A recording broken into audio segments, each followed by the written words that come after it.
of all, I just wanted to say that the teachers on campus and the students on campus really know when someone is honored to be asked to do one of these. So I really want to thank the academic team and Mr. Hilbert, because I really am so honored to be here, especially on the last one of this year. The Buck Talks, it's a big deal on campus. And I know that there's always a few people who really want to come and can't be here, and I'm really thankful for everyone out back, all of our tech guys who are taping this for us today. So, quick disclaimer, I am going to tell the story of how I became who I am today and what I am today. I've never told this story in its entirety to anyone at Mainland High School. So there might be a couple of tears. Don't worry, I won't ugly cry. It's all happy. So when I was a kid, I have some pictures up here of me. I was really blessed to have a family that was very stable. I had a father who worked at Bradley International Airport, and I grew up in Connecticut, and that was the big airport in Connecticut. The biggest thing I remember of my dad was he had every National Geographic magazine from like the 60s all the way up until the most recent one, and they were all on the shelf. And in Connecticut, you have basements. And I would go to the basement where his office was, and I would just read these as a kid. And I remember myself, in these pictures, this is exactly how I remember myself. I would read these National Geographics, but I would mostly look at the pictures. And I'm a proud subscriber still today, because I think the pictures are just so beautiful. And I picked a few of the ones that just kind of stick out to me. My dad worked at the airport, and he didn't go to college. He went to tech school. My mother planned on going to college and ended up not going to college. And my dad was the head electrician for the airport. It's still kind of weird for me to explain what he did, but I will tell you, he was like the supervisor of everything maintenance related at the airport by the time he retired. And he was making like so much money, and it was crazy because back then, he didn't really need a college degree to be able to do that. So I lived a really, really, really blessed life. There's no other way to say it. My parents were amazing, but I will say that they worked really hard. Neither my mom nor my dad went to college. I am a first-generation college student, and it's really interesting that I've gone this far at this point. So here's my brother. I'm only pointing this out because I told you my mom didn't go to school. She planned on going to law school. She really wanted to go to school, and she took time off. She got married at about 21. And they had me, and then they had my brother. And you can't really tell it from these early pictures. This is my dad, and this is my brother. But in the later pictures, you can kind of tell he's mostly handicapped. He is autistic, among various other mental handicaps. When he was born, the umbilical cord, about a week before he was born, was wrapped around his neck. So he was oxygen deprived, and ergo, he is mostly handicapped. My mom didn't get to go back to school because of that. And my dad worked really hard, and even at my young age, probably not until I was in about middle school, did I really understand what that meant. And what it meant was, I'm it. I'm it for my parents. I am the one who has to do this all, because my brother's never going to have the opportunity to go to school and learn. He's never going to have the opportunity to get married. He's never going to have the opportunity to have children. And I'm it, and that's me. So I realized that about middle school. And in high school, I decided, this is the funny part, that I wanted to be a dentist. And I just wanted to be a dentist because I had braces, and I loved my orthodontist. And I was like, hey, dentistry sounds like a really cool option. And in high school, that's all I wanted. I just wanted to be a dentist, and then I wanted to go and do orthodontics on top of that. And Mrs. Mandel and I will talk about that all the time because we both had similar career paths when we were young. We thought that's what we were going to do. And I'm so glad I'm not spending my life working on teeth right now. That would not be for me. People hate to go see you. I'm so glad I didn't do that. But I had to throw these pictures in. I had my mom texting to me kind of late last night. I went to a Catholic high school. Like I said, I was very, very lucky. My parents spent the money, and they sent me to this private school because at middle school they realized that I was having this trouble where I was a I was sort of like a disturbed teen. I was an angry teen. I was like raging against everything. Come to find out, you get really angry when you're young and you don't understand the dynamics of your family. And that was really what was going on with me, is that I didn't really understand the dynamics of what was going on with me and why my parents were putting so much pressure on me. So I really didn't understand, and in the middle school I was a rotten child. I'm just going to say it. If my parents are at home watching this right now, or if they ever see this, I'm so sorry. I was rotten. And in high school, I got out of that. They sent me to this Catholic school, which was the best thing for me at the time. I needed it. And it was an awesome school, and I had the best times there. The interesting thing is, if you notice in these pictures, both me and the young man in the picture are the same for both superlative. So what the school taught me was that if I was opinionated, I was also the devil. So if I went to East Catholic High School, they told me I was super opinionated, and there you go, class devil. Both Dan, Morton, and I guess it was meant to be, but it never happened.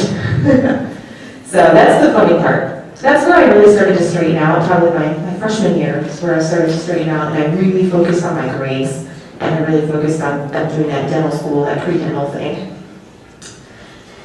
And then I went to college, and I planned on going to a private school. I planned on going to St. Michael's College in Vermont. And I'm glad I didn't, because I went to the University of Connecticut. I went to my state school, which is, it's a pretty prestigious public university in Connecticut. It's the biggest one. And I told this story to Gabby, I think about a week ago. I told Gabby this story. I took Calculus 1 as a freshman, took Chem Calc Bio and English all in my freshman year, my first semester on campus. I figured 4 classes was not a big deal. I never had trouble in school. Took some really hard classes, and I sat in Calculus 1, and I couldn't learn anything. And I didn't know what was going on. I was so confused. I was like, can somebody help me? I was like, office hours, TA, everything. And then I ended up with a C, my first C. And I'm sure there's some people in here who can relate to that. You get your first C in college, and it hits you pretty hard because you never worked that hard before and not reached the benefit of it. I went on to take Calc 2, and this is where the story is interesting. This man taught me Calc 2, and his name is Thomas DeFranco, and the reason that I put this diploma up here is because this one's the one that I look at the most when I think about who I am today and what I am today. That's his signature. He became the dean of the College of Education at the school the same year that I decided to stop the pre-dental and go with education instead. And the reason that I put that one up there is because I got an A in Calc 2.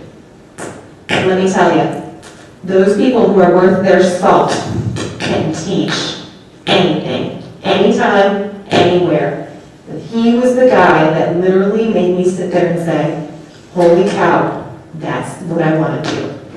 Because I had some brilliant people teaching me, but he was the one that could get it through. So I keep that diploma, and that one's the one that hangs right next to my head at my desk, because I like to think about him. He was the dean, professor of mathematics. He became the dean from 2009 to 2014. He's no longer the dean. I'm kind of sad to know that. But man, oh, that guy, he really just was awesome. So then I got to thinking about all the teachers from 8th grade on. Like I told you, like freshman year was where I started to straighten out and get serious about life. 8th grade all the way on to the most important people, aside from my family, who I've introduced you to already. And all of them are teachers. So when I really sit down and I think about these people, and you'll see some names that you recognize on there. These people taught me how to be a teacher. These people taught me how to be good at math. Because, like most children, I thought in middle school that I couldn't learn math. And then I went into Algebra 1, and I still thought I couldn't learn math. And that lady, Mrs. Jenkins, sat with me every single day after school, where it was a 45-minute drive for me to get home and take the bus, and taught me Algebra 1. And I will never, ever forget her, and I write to her every now and then, because she took that time to sit with me and say, you can be good at this. You can. And what an influence that really was on my life. There's a whole bunch of other teachers that they're in various different things. And I think that just talking about where I am today, these last 5 names are really important. You see Dr. Sloan over there, she taught me what it was like to be a teacher in the real world, outside of the safe place of education school. She taught me what it was like to be a teacher in the real world, and she's teaching me every day. Barb and Ken Murray. Barbara Murray was my dissertation chair, and I just saw them both on Monday night. And I got an award on Monday, and I didn't expect it. I actually ended up crying in front of a group of people again, and superintendents of Orange County and all these other people. It was really embarrassing. You never want to do that as a prospective assistant principal or anything like that. You never want to do that. But they nominated me for the Top Scholar Award. And I told them when I finished my dissertation, I said, I want to just thank you for really believing in me and teaching me that I can do this, that I can be brilliant, and I can be good at what I've chosen to do, at the very top level of what I've chosen to do, what I love to do. And they looked at me and they said, no, we just let you be you. We just let you be who you want to be. And that was really the most important advice and the most important statement that I probably had in the last 3 years. It really is. Just let me be me.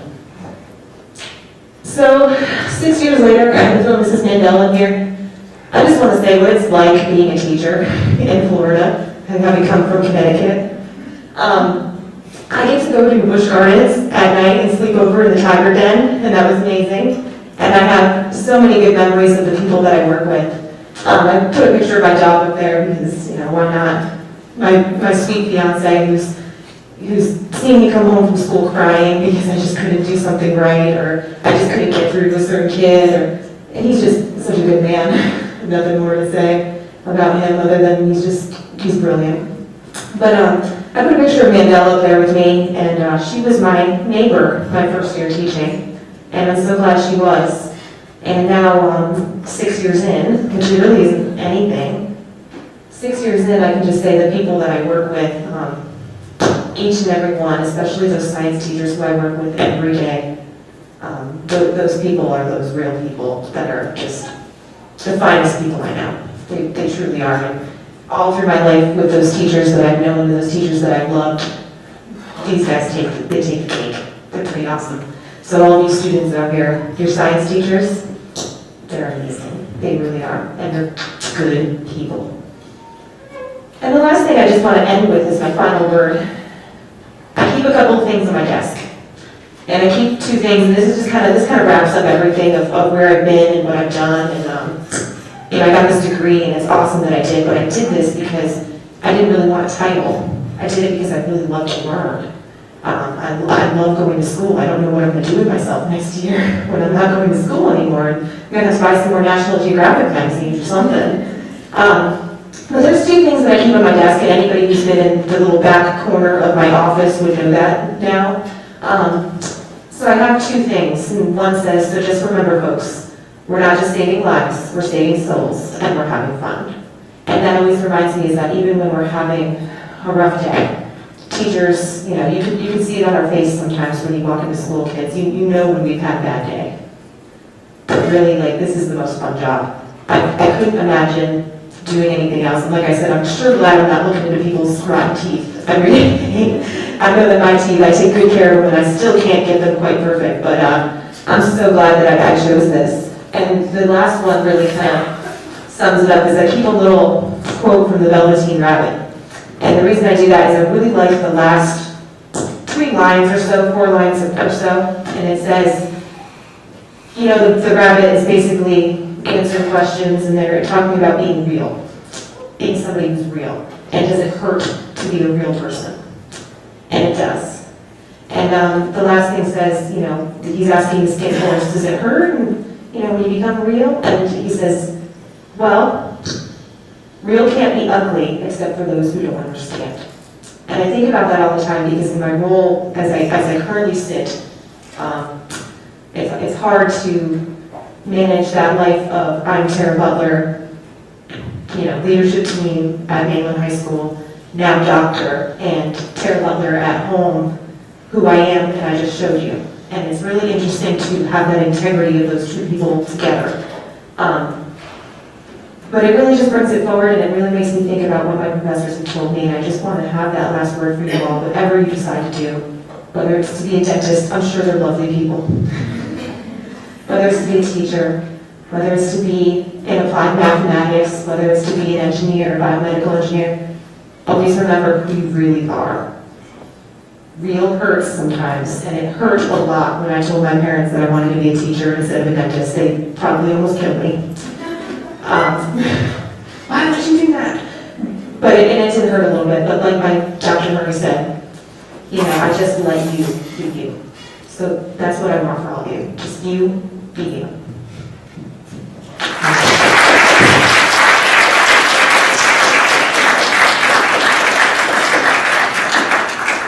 That was a wonderful talk with Dr. Butler. That reminds me of how when I'm asked, what do I want to be? Everyone asks me, what career I want to be, and I always answer, I want to be a doctor right now. Okay, but just as Dr. Butler said, your path might change. Like, you might meet the inspirational professor or some other faculty member that might just change your whole path. Or you might hit a wall, like calculus. And then you just can't get over it, and you might have to change your path. And it all happens for a reason. And that's why Dr. Butler is here with us today, and not working in a dentist's office. And next we have our student speaker. His name is Sage Alfonzo, and he's also known as Sagey Boy. That's his YouTube channel name. And he's going to give a talk on the wisdom of Sage.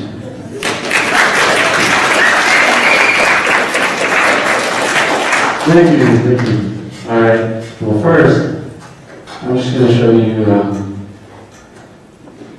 a little bit of skills.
Okay, so I've been playing guitar since I was 12 years old, and, well, it was more like a competition for me. And I was like competing against this one guy, and I just want to tell you that you can do anything you want to do. And, you know, they call me Sagey Boy, right? So that is a character I've kind of created. It's for my YouTube channel. And, and you kind of create your own world, okay? What I'm trying to say is that if you know yourself, then you can accomplish anything. Okay, if you know your faults, then you can work past those faults. And, alright, so successful people have one thing in common. They're delusional. Now, I took 5 AP classes this year, thinking I could do great in all of them. I think I'm doing okay. I might be like ignoring the fact that I probably don't know as much as I need to know to pass them. But as long as you take these opportunities that are coming to you, like Mainland students, freshmen, as long as you keep on taking new opportunities, you can become the person that you want to become. Alright, and it's in there. Sometimes we get knocked down, okay? And that's alright. But let me tell you something I already know. The world ain't all sunshine and rainbows. It's a very mean and nasty place, and it'll beat you to your knees if you let it. Because you, me, and nobody is going to get this hard of life. But let me tell you something. It ain't about how hard you can hit. It's about how hard you can get it and keep moving forward. About how much you can take and keep moving forward. That's how winning is done. And let's rock.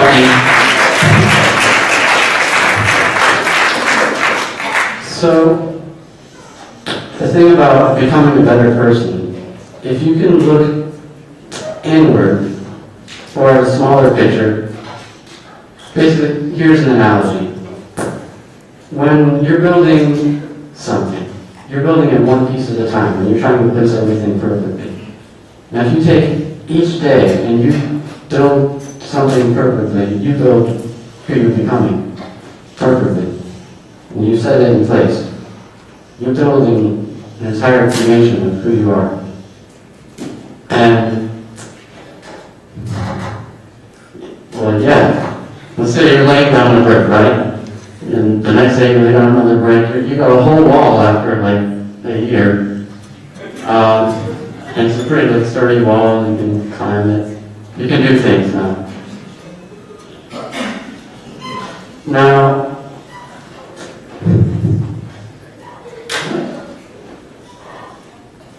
okay, well, hold on. I gotta put my notes here. Oh, okay. Alright, I know.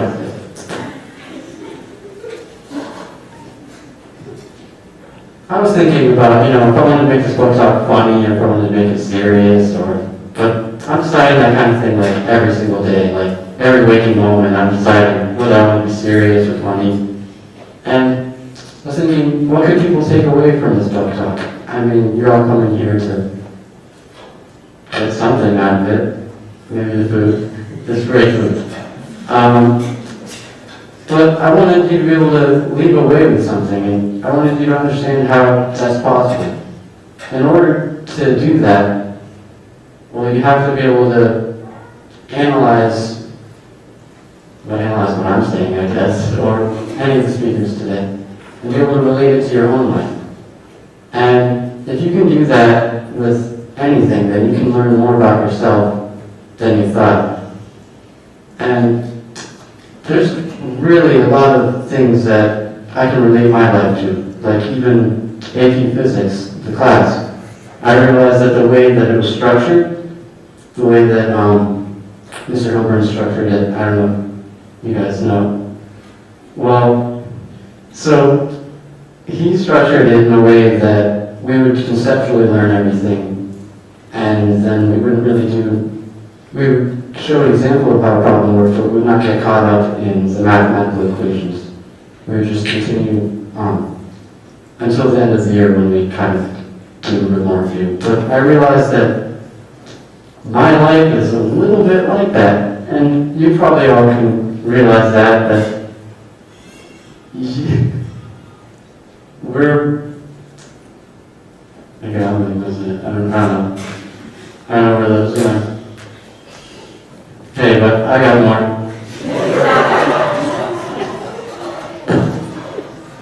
Okay, this relates to, you all came here today, right? So, you can lead a horse to water, but you can't make it drink, right? Now that was like the quote that I kind of was known to use to talk about you guys coming here today. I don't know. Confucius once said that if you think you can, or if you think that you can't, then you're probably right. And honestly, you just need to believe in yourselves. Or, like I said, be delusional. But things will always work out. Trust me, they'll always work out. You're not going to be led on the wrong path. Well, unless you go on the wrong path. But as long as you kind of keep it steady, you know? Keep it steady with people oriented. Every day, I'm a stagey boy. During lunch is like my free time. I try to go and just make people's day, make them laugh by doing silly things like pranks or just running around and doing something funny. But that's what makes me happy.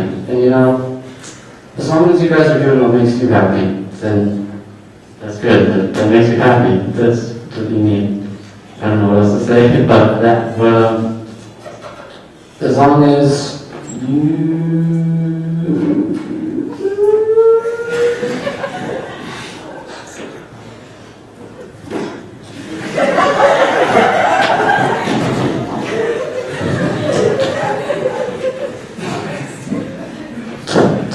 this is probably the best podcast ever.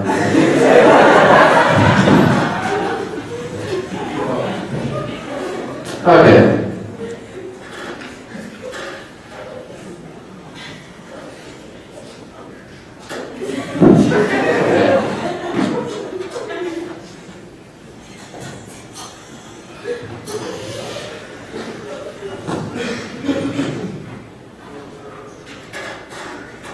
Yeah. I pretty much went over everything. That's pretty good. But yeah, be yourselves. Don't be afraid of making a fool of yourself when you're outside. I'm not afraid of that. So, thank you.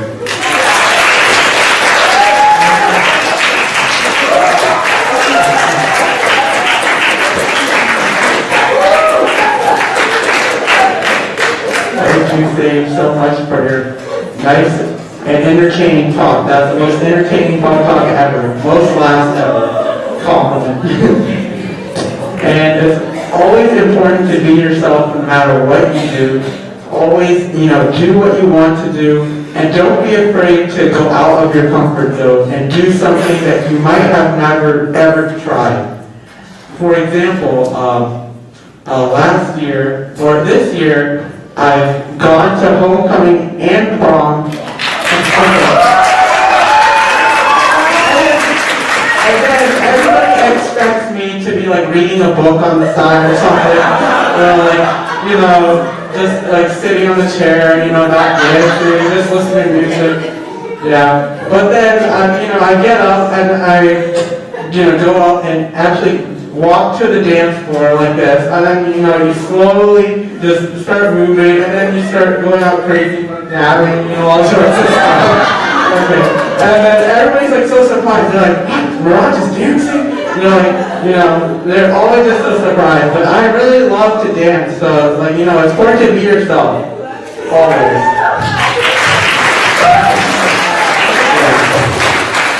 And moving on, we have our last speaker of tonight's Buck Talks, and it is Mr. Ed Hatley, and he is going to be talking about his journey from Mainland and now back to Mainland.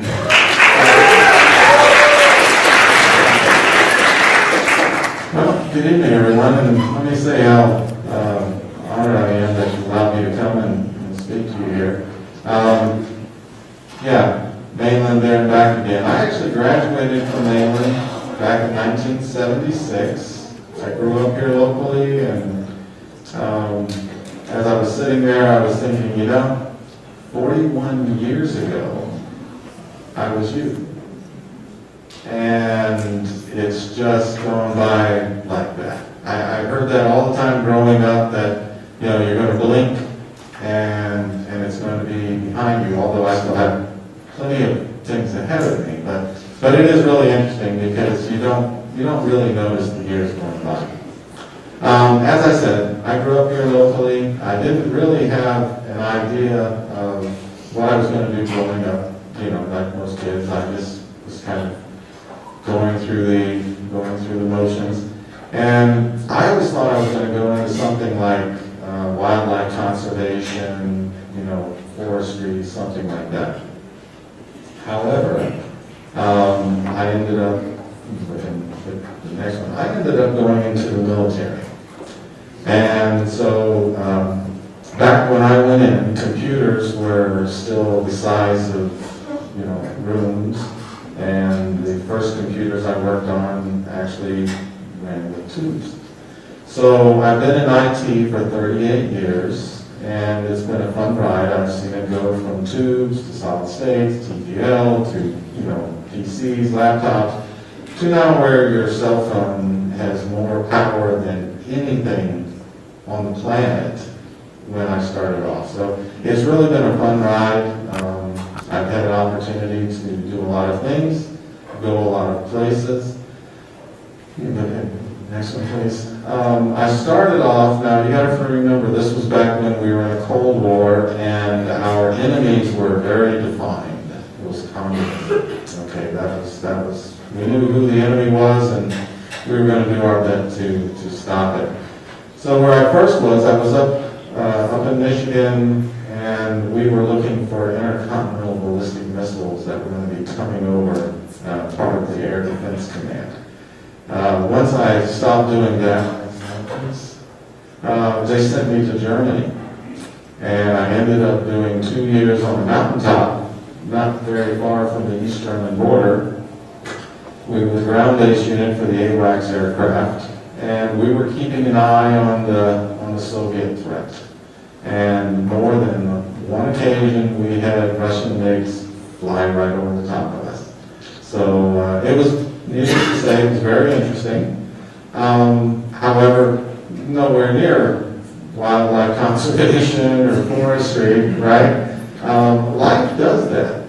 You'll start off in one direction, and things will just, doors will open up, doors will shut, and you learn to be flexible. You make the right decision at the point that you find yourself, and that's how you go through life. Next slide, please. After I got out of the military, I ended up staying in Germany for another 10 years as a defense contractor. I started seeing a pattern here.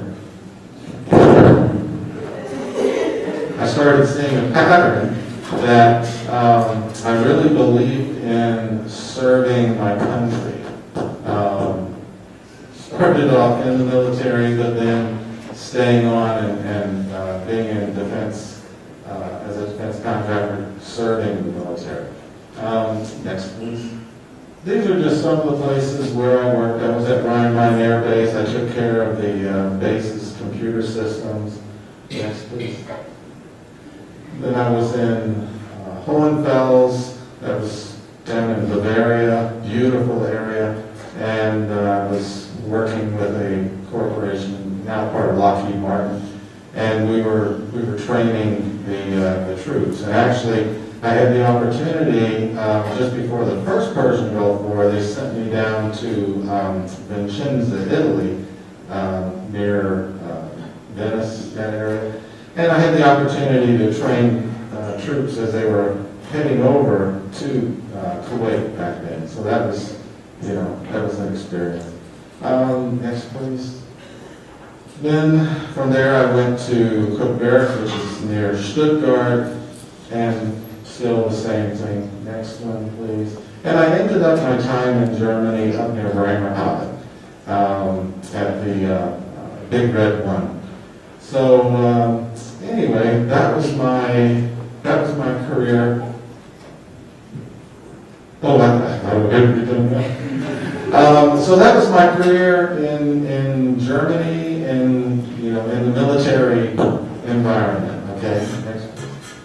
So then I came back to the Daytona Beach area, and I started working for the city of Daytona Beach as an IT specialist, and primarily at the police department.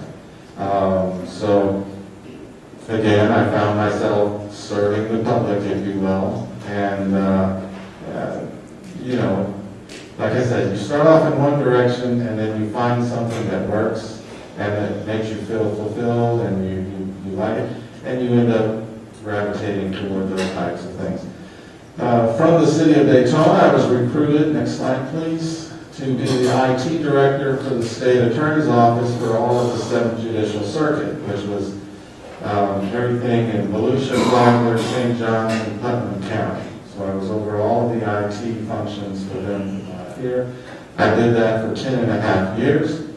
And then when the then state attorney did not get reelected, I ended up looking for another job. So following that, I finally went to work for the federal government, and I'm currently working for the Social Security Administration. However, I'm retiring at the end of next month. So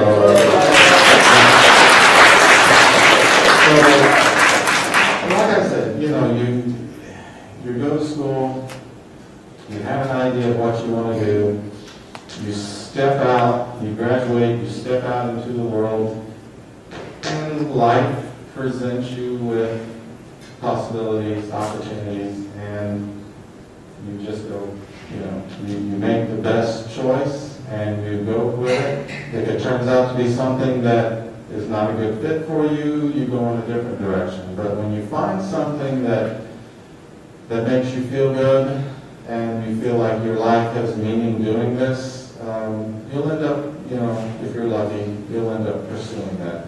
And as I said, I had a good run, 38 years doing something that I really enjoyed. So I did write down a couple observations, thoughts. Oh, and before I go any farther, I want to give a shout out to some of the, when I look at you people, you young people, it really fills me with encouragement that, we have such fine people. But there are 3 people in particular that I want to, just shout out. And they all go here. Helen, Bernadette, and Gus. They're wonderful, wonderful people. And so anyway, I just wanted to say hi to them. These are just a couple. I'm almost done. So these were a couple observations and thoughts that I had. We're in a changing world. Like I said, when I was growing up, our enemy was very defined. We knew what it was. That's not the case anymore. And all of you are going to, run into this in the course of your life. Things that we thought were one way will end up going a different way. There's very little in the world nowadays where you can look back and go, that's the way it was, that's the way it is. Everything is in flux, everything is changing. You're all going to be faced with new challenges. But there's still challenges, and we've every generation has faced challenges. Okay, so yours will be completely different than what my generation went through, but human beings were all able to adapt and, approach them. Am I over time? Okay. Okay, so just a couple things. I said, pursue what you really like. Don't go into any career. Don't spend your life doing something just for money or just for any other reason, because I'm here to tell you that you'll reach a point where you're going to put it to the side, and you don't want to have spent your life pursuing something as temporary as money or fame or whatever. The other thing which I can throw out here, if possible, avoid any unnecessary debt. That's the biggest thing that I have seen in my career. People who had the opportunity, who could have gone and done something else that they really enjoyed, and they were a slave to debt. And the debt removed their opportunity. Debt removed their potential. So as much as you can, avoid unnecessary debt. Stay true to yourself and your values. You are who you are. You believe what you believe. And there's nothing wrong with that. That's a big thing today. If you don't believe this, you're whatever. Believe what you believe. Stay true to yourself. Because ultimately, when it's all said and done, you're going to want to be able to look in the mirror and like who you see. Okay? When everybody else is gone, when all of those situations are behind you, you still want to be able to look in the mirror and go, I like myself. Okay? Let's see.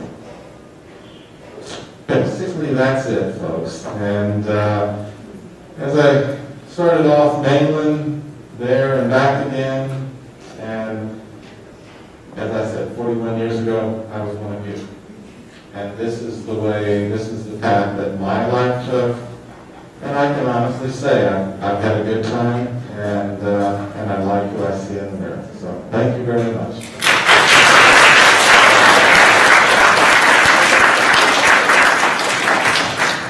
That reminds me of how every adult, or at least my parents, always say, do this and do that, advice for the future. Because once you're away from your parents, no one is going to force you to do anything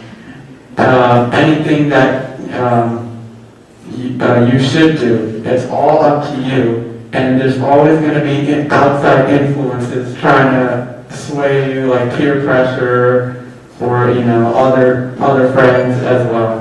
And so it's always important to be true to yourself and be the change who you want to be. And so I would like to invite all the speakers to come up here. We have a small token of gratification for speaking tonight. Yeah, if you can come on, okay.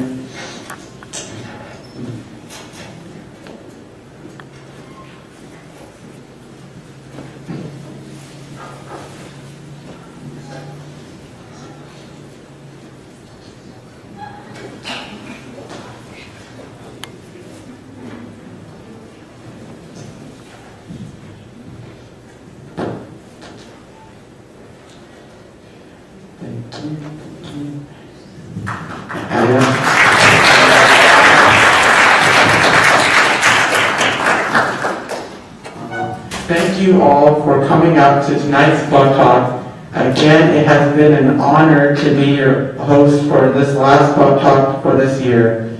And after I graduate in about a month, I gladly would want to support Bug Talks, and hopefully I will be able to visit again as an alumni. And I know that every one of you will also support Bob Talks. And I challenge everyone to share this with your friends and family, and even invite other people here and make this grow. Thank you, and have a good night.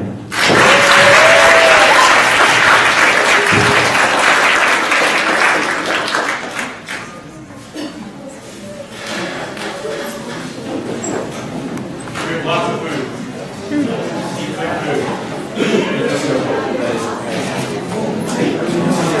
Just